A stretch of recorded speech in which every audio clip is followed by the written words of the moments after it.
আমি যৌথ মঞ্চকে দেখছেন, এর পরবর্তী পদক্ষেপ কি হবে? দেখুন, একটা জিনিস আমরা যেটা বুঝতে পেরেছি আর কি, যে সংগ্রামী যৌথ মঞ্চ যে মঞ্চ, সেখানে এসে পরে রাজ্যের মানুষ অন্তত এই যে অপশাসন তার বিরুদ্ধে প্রতিবাদের মুখ খোলার একটা সাহস পেয়েছে। যে কাজটা সরকারি কর্মচারী শিক্ষকরা শুরু করেছিলেন, এই সরকারের দুর্নীতির বিরুদ্ধে কথা বলার, এই সরকারের অর্থ তছরূপের বিরুদ্ধে কথা বলার, সেই কাজটা এখন সংগঠিতভাবে বিভিন্ন রাজ্যের বিভিন্ন প্রান্ত থেকে বলা হচ্ছে।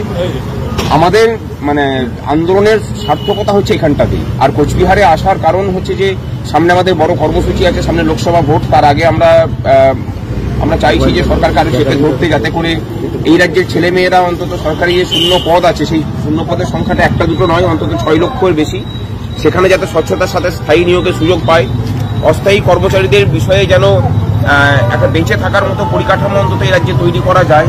তার সাথে স্থায়ী কর্মচারীদের যে মহার্ঘ ভাতা ডিএ, সেই বিষয়গুলো আছে। এবং সর্বোপরি যেটা আছে সেটা হচ্ছে এই সরকারের দুর্নীতির বিরুদ্ধে কথা বলা। সেই বার্তাকে রাজ্যের বিভিন্ন প্রান্তে ছড়িয়ে দেওয়ার জন্যই এখানে আসা। এবং বড় কারণটা হচ্ছে যে আগামী 6 এবং 7 তারিখ আমরা ধর্মঘটের ডাক দিয়েছি। সেই ধর্মঘটকে সর্বাঙ্গীন সফল করার জন্য কর্মচারীরা যাতে ঐক্যবদ্ধ হন, সাধারণ মানুষ যাতে এই কর্মসূচিতে ঝাঁপিয়ে পড়েন, তার আহ্বান জানাতে এখানে আসা। এরপরেও কি অন্য কোনো ডিস্ট্রিক্টগুলো ভিজিট করবেন? হ্যাঁ, আজকেই তো যেমন জলপাইগুড়ি থেকে আসছি, গতকালকে জলপাইগুড়িতে প্রচার হয়েছে, আজকে আলিপুরদুয়ার, এখান থেকে করে আলিপুরদুয়ার যাব। স্যার, একটা বিষয়, বর্তমানে কিন্তু যে বিষয়টা সন্দেশখালী নিয়ে কিন্তু অনেকটা রাজ্য রাজনীতি তো বটেই, বিভিন্ন জায়গাগুলো সরগরম হচ্ছে। সেই জায়গা থেকে সংগ্রামী যৌথ মঞ্চের প্রতিনিধি দল সেই জায়গায় কি ভিজিট করবে নাকি করে ফেলেছে? না, আমরা সন্দেশখালীর ঘটনা নিয়ে গোটা রাজ্য জুড়েই প্রচার প্রতিবাদ করছি। কলকাতাতেও যেমন মিছিল হয়েছে, গতকালকে দুর্গাপুরে মিছিল হয়েছে। গতকালকে রাত্রিবেলাতেই রাত 10টার সময়ে সন্দেশখালীর ওখানকার থেকে কর্মচারীরা ফোন করেছিলেন যে এমন অবস্থা, আমরা বেরোতে পারছি না কোথাও, এসে পরে আমাদেরকে অন্তত রক্ষা করুন। বড় অসহায় লাগছিল যে কণ্ঠস্বরগুলো। একাধিক ফোন ওখান থেকে এসেছে। আমরা চিন্তা ভাবনা করেছি যে আমাদের টিম সন্দেশখালীতে যাবে, সেখানকার যারা সরকারি কর্মচারী শিক্ষক আছে এবং সর্বোপরি সাধারণ মানুষ আছেন, তাদের সাথে দেখা করতে, তাদের অসুবিধার কথা জানতে, এবং দরকার হলে সংগ্রামী যৌথ মঞ্চ সেখানে সর্বতভাবে পাশে থাকবে। শুধু থাকা নয়, যাতে কার্যকরীভাবে থাকা যায় তার ব্যবস্থা করবে। কোনো প্রশ্ন?